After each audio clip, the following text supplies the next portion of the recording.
Alors dans cette petite vidéo, on va parler extensions sur Premiere Pro. J'ai 4 extensions que j'utilise assez régulièrement. Je vais te les présenter. Et puis voilà, donc c'est parti. Avec laquelle on veut commencer? On va commencer avec Artlist. Artlist, évidemment, tout le monde connaît. Hein. Maintenant, tous les vidéastes n'arrêtent pas de te bombarder là-dessus parce qu'en fait, Artlist, c'est hyper bien. Il n'y a pas à dire. Avant, il y avait d'autres trucs, genre Epidemic Sound, etc. Mais Artlist, ils ont pris l'ascendant sur tout le monde. Ils ont bouffé tout le monde. Ils ont pris les plus grosses parts du marché. Ils ont eu une campagne marketing agressive.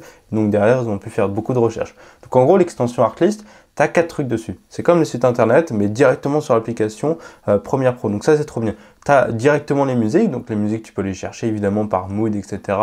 La vidéo, tu veux un thème, je sais pas, par exemple, allez, on va prendre un truc très simple. On va les prendre, je sais pas si on peut trouver cinématique ici ou si je l'ai loupé. Tac, tac, tac, tac, tac, tac, cinématique. Non, il est pas là. Il est plutôt dans le genre, je crois. Genre, c'est cinématique. Voilà, on va prendre une truc cinématique. On va mettre un petit peu de son histoire de voir. Ce qui est bien, c'est qu'on peut faire une bonne lecture. Voilà, super. Là, on a la lecture. Voilà, on va dire que ce sont par exemple in-play. Ok, nickel. En plus, je peux rechercher des sons qui sont similaires. Ah, ça, c'est bien. Ça, il n'y avait pas avant. Maintenant, ils l'ont ajouté, donc c'est trop bien. Tu peux le télécharger directement. Quand ça va le télécharger, ça va l'amener ici directement dans ton Premiere Pro une fois que ça aura fini de le télécharger. Mais évidemment, ma connexion, elle est méga lente, hein, évidemment. Voilà, c'est fait. Donc là, maintenant, j'ai juste à drag and drop, hop, le fichier, là, et voilà. Et là, j'ai ma musique avec, du coup, n'importe quelle vidéo. Hein, c'est une autre vidéo que j'ai tournée ce matin. Donc ça, c'est trop bien. En fait, on a toutes les musiques qu'on veut, les musiques similaires et tout. Donc c'est cool parce que du coup, il n'y a plus à faire les allers-retours directement sur un site internet, les télécharger, et mettre sur un dossier et envoyer ça sur Premiere Pro. Tout est directement intégré. Tu as vraiment tous les outils de recherche. C'est les mêmes musiques, donc tu es vraiment bien, tu es tranquille. Ça, c'est la première chose. La deuxième chose, ça, ils l'ont ajouté il n'y a pas longtemps, c'est les vidéos. Tu vois, les banques vidéo, etc., on devait passer sur Internet, encore une fois, pour y aller. Et là, bah, on a tout. On a absolument tout. Tu veux celle-là, hop, tu as juste à la télécharger. Tu la télécharges et en plus, tu peux la télécharger en HD, voilà, tous les trucs qu'il y a. On va la télécharger en 4K. Voilà, 4K, hop, on télécharge. Et on va envoyer ça directement sur notre timeline. Donc, ça va le télécharger. Voilà, ça prend un petit peu de temps, évidemment, hein, c'est normal. Hein. Une fois que c'est fait, tac, elle est là. Et là, voilà, j'ai juste à la poser ici. Et là, on a notre vidéo. Et je trouve ça vraiment super sympa parce que, encore une fois, on économise un maximum de temps. Tu as l'option de recherche, tu as les filtres, si tu veux vidéo thème, le type de shot, etc. L'orientation, si tu fais du contenu vertical, voilà, hop, on va prendre vertical. Voilà, j'ai que les vidéos verticales d'illustration. Si par exemple, là, je mets corporate, voilà, en plus, il trouve tout seul, corporate, tac, j'ai que des vidéos verticales, un petit peu style corporate. Ça, c'est trop bien. Pareil, on a les sound effects sur Artlist, bah, tu sais qu'il y a aussi des sound effects. Alors, il n'y a pas de tout là-dessus et tout, mais enfin, il n'y a pas de tout, genre musique, footage, sound effect, voiceover. Il y a un autre truc aussi qui traîne et tout, c'est les plugins et tout. Ça part par un autre truc, mais là, on a le principal. Tous les SFX, encore une fois, pareil, hein, tu les télécharges, tu les mets sur ta timeline. Et surtout, le plus intéressant, c'est la voix off. Tu crées ton texte, tu peux la mettre en anglais, en français, et toutes les langues que tu vois juste ici, l'accent, la vitesse et l'émotion. Du coup, tu écris ton texte, tu génères ta voix off, et là, tu la balances directement sur Premiere Pro. En fait, tu économises un max de temps avec l'extension Artlist. Et ça, c'est trop bien. Et tu as 2 mois offerts si tu passes par la description. Tout le monde a un lien affilié, et je l'ai mis aussi. Donc voilà, c'est hyper intéressant à utiliser, ça te permet de gagner un max de temps. La deuxième extension que je voudrais te parler, c'est iJuice. iJuice, ça se fait sous forme de plugin, de pack et tout. C'est fait énormément, c'est fait vraiment pour les monteurs pros, les youtubeurs, enfin des gens qui veulent des montages un petit peu plus, pas du cinéma, tu vois. Alors il y a des effets pour le cinéma et tout, mais par exemple c'est vraiment YouTube un petit peu divertissement. Il peut aussi y avoir d'autres choses, par exemple du texte, etc. Donc ce qui est bien, c'est que tu as vraiment plein de trucs comme ça. Tu passes juste ta souris dessus et il va t'afficher un petit peu ce qu'il y a. Donc là, tu vas pouvoir avoir plein d'effets différents. Donc ça peut être cool suivant le style que tu as à ta vidéo. Et ce qui est intéressant, c'est qu'en fait, je vais te montrer, en fait, tu double-cliques là. Là, c'est tous les packs, vraiment tous les packs. Il y en a énormément et c'est juste hallucinant. Tu as même accès à Pexel photo et vidéo si tu veux, mais là, du coup, moi j'ai Artlist, donc je les utilise pas. Peut-être pour photo. Mais tu as vraiment énormément de trucs. Par exemple, Social Media Pack, tu vois, tu as des trucs comme ça. Tu peux directement afficher le YouTube, le machin, les trucs, des trucs hyper simples, tu vois. Alors, il y en a énormément. Comment on s'y retrouve? Par exemple, celui-là, je l'aime bien, je le mets en favori. Et je vais juste ici et hop, je le retrouve en favori. C'est aussi simple que ça. Donc voilà, après ça fonctionne sous forme de drag and drop, hein, comme d'habitude. Le seul problème d'iJuice, c'est que ça rame un petit peu. Il faut quand même avoir une grosse boîte de production. Sinon, ça va. Là, par exemple, c'est quoi? C'est water. Ouais, ouais, ça c'est un petit peu moche. Mais t'as des transitions aussi, ça c'est cool, de différentes formes et tout. Ça peut toujours être créatif. Les titres, c'est ça que je cherche, c'est les titres comme ça. Alors je sais pas si c'est... Non, c'est pas ceux que je cherche. Ah, t'as des trade packs comme ça là. Ça, je trouve ça incroyable. Genre, ils ont ajouté un réseau social comme ça et tu peux directement mettre en avant des trucs. C'est trop bien. Ça, c'est les titles normaux, je crois. Enfin, les plus simples. Voilà, des trucs comme ça avec des petits call out. Donc, ça, c'est plutôt cool. C'est du split screen. Donc, en vrai, il y a énormément de choses sur iJuice pour être créatif. C'est ça qu'il faut comprendre. iJuice, c'est vraiment fait pour les créatifs. Encore une fois, avec le lien dans la description, il y a pas mal de réductions de temps en temps, mais je crois qu'on est un abonnement à 100, 120, 150 dollars par an. Mais si ça fait partie intégrante de ton travail, je pense qu'il faut que tu l'aies. Moi, je l'utilise pas tant que ça, surtout. Enfin, moi, j'utilise juste pour tout ce qui est blogueur pack, etc.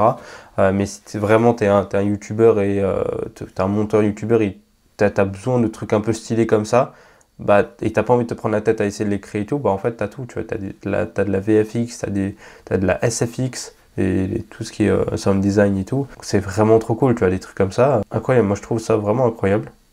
Tu vois, des trucs comme ça, c'est fait rapidement, t'as pas besoin de te prendre la tête, tout est directement sur le même site. T'as des drapeaux même, tu vois, des trucs comme ça. Non, en vrai c'est vraiment pas mal.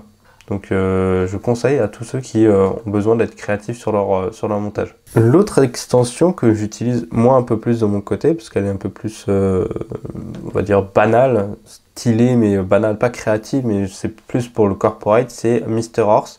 Mr. Horse, t'as pas mal de trucs, t'as des effets en 2D et tout, hein, comme d'habitude.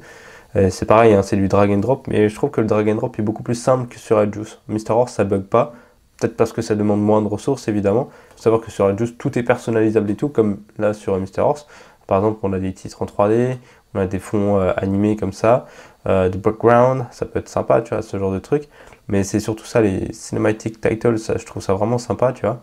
Et en fait, tout est personnalisable. Par exemple, je vais prendre celui-ci, et là, je vais faire Add, et ça va l'ajouter directement là où il y a ma timeline. Donc ça, c'est plutôt cool. On va faire une petite lecture. Et là, hop, tu vois, j'ai mon titre. Et ce titre-là, je peux le modifier. J'ai juste à aller dans Propriétés. Et là, je peux tout modifier. Tu peux aussi le modifier directement via l'extension, c'est Mr. Horse. Premier composeur, c'est Mr. Horse. Hein, finalement, tu as l'effet transform et tout. Tu peux tout changer. Mais propriétés, c'est là où tu vas pouvoir changer un peu tout ça. Hop, on va changer le texte. Tac. Voilà, là, le texte, il a été changé. Et puis après... la couleur aussi, là je peux la changer, tout ça en fait je peux tout changer, donc c'est bien. C'est vraiment cool, tu as vraiment une grosse personnalisation. Sinon qu'est-ce qu'on a? On a aussi du sound effect, on a des Android, on a des icônes, shape, starter pack, ça c'est les trucs gratuits et tout. Donc c'est plutôt cool. Alors moi c'était vraiment dans les titles. Tac, je sais pas s'ils ont les trucs un peu plus pro et tout, je sais pas où ils sont, je crois qu'ils sont dans les starter pack carrément. Ouais, les trucs comme ça que tu affiches pour... simplement tes clients, tu as les effets, tu as les trucs comme ça, tu as le logo et tout, donc c'est pas mal et c'est beaucoup plus rapide, c'est beaucoup plus fluide que sur iJuice. Moi, il y a des fois, je trouve plus facilement mes propres... je sais pas s'il y a mes favoris quelque part. Voilà, c'est Essential Typographie, c'est ça que j'utilise moi pour mes clients en fait. C'est les trucs hyper basiques, mais franchement, ça marche de fou et c'est rapide, c'est facile, ça s'importe hyper vite. Mr. Horse, je crois que c'est beaucoup moins cher que iJuice. Donc voilà, c'est aussi une extension que j'utilise. Et pour finir, j'utilise AutoCut. Alors avant, ils avaient AutoCut, ils avaient pareil, ils avaient des fenêtres comme sur Premiere Pro et tout. Là, je sais pas pourquoi ils ont foutu un truc comme ça. Je trouve ça nul en fait. Juste ça, c'est nul, c'est là et ça se remballe un peu partout, donc un peu chiant. Sur AutoCut, par contre, ils ont beaucoup de trucs qui sont cool. T'as le AutoCut pour les silences et tout, mais bon, maintenant Premiere Pro, ils l'ont intégré comme DaVinci, comme tous les autres trucs en fait. Des podcasts, par contre, ça c'est bien. En gros, t'as un podcast avec plusieurs vidéos, plusieurs pistes audio et tout, et en fait, là, tu balances ça, tu fais un clic, et en fait, il édite, il change les caméras par rapport à qui parle et tout, donc ça c'est hyper intéressant quand tu as des gros podcasts et que tu veux en fait monter ça hyper rapidement. Tu fais ça avec AutoCut et t'es tranquille. AutoCaption c'est bien aussi pour avoir des sous-titres, ça rame un petit peu quand même, c'est un petit peu chiant. AutoZoom je trouve pas pertinent en fait, ça fait des zooms quasiment aléatoires je trouve. T'as le auto b-roll, en gros il trouve des vidéos d'illustration, il les met là où il pense que ça peut être bien. Donc ça peut toujours être pas mal si c'est rapide, mais ça rame encore un petit peu, mais ça a été mis à jour, donc je pense que c'est un petit peu plus rapide. Auto viral clip, c'est quand tu as en fait une grosse vidéo, tu lui dis, mais en fait, trouve-moi plein de vidéos à balancer sur les réseaux sociaux.